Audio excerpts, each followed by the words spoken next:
एगो लड़का एगो लड़की से बहुत ही ज्यादा प्यार करत रहे। एक दिन वो लड़किया लड़कवा के छोड़ के ना जाने कहाँ चल गई, ना कोनो फोन आवता ना कोनो खोज खबर होखता। लड़का बेचैन बा। देखी कहता का, ढेर दिन भइल पता न लागे जान हो, कहाँ गइलू भइलू ईद के तू चांद हो।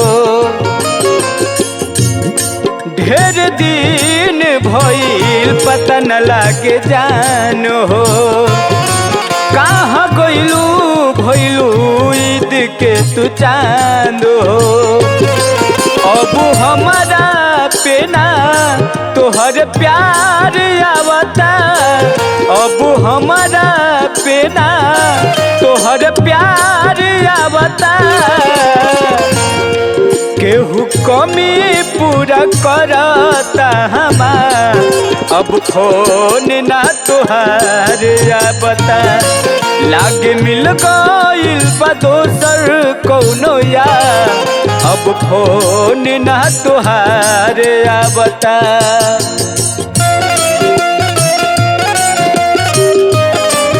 जाहो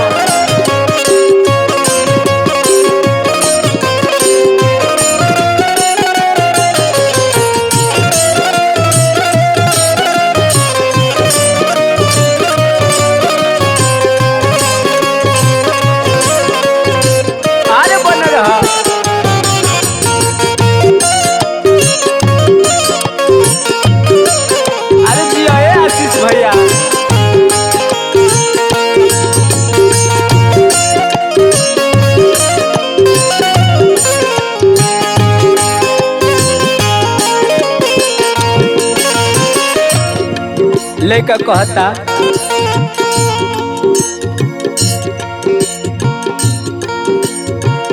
तोहरा का बुझाई दिल में हमारा आग लगला के।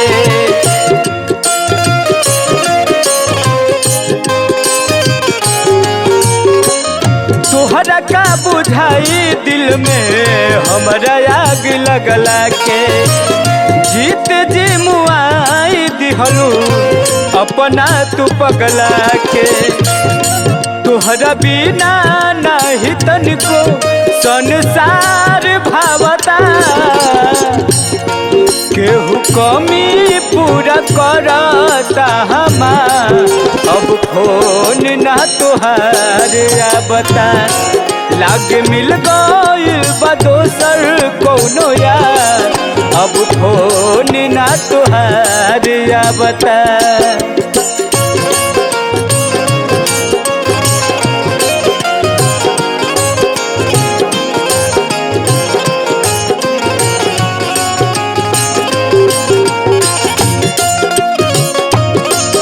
ये सोना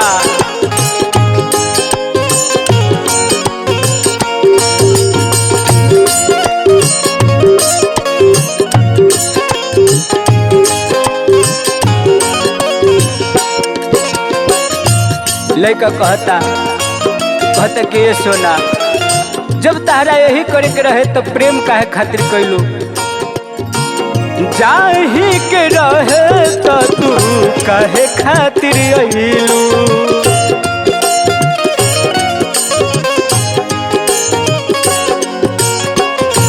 रोहित के प्यार के मतलब तू ही सिखैलू।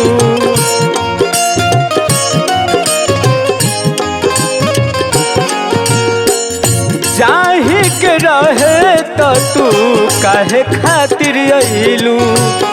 रोहित के प्यार के मतलब तू ही सिखैलू। तोहर याद दीपक के बार बार आवता। तोहर याद आशीष के बार बार आवता। केहू कमी पूरा करता हमार, अब फोन ना तोहार आवता। लागे मिल गइल बा दोसर कौनो यार, अब फोन ना तोहार आवता।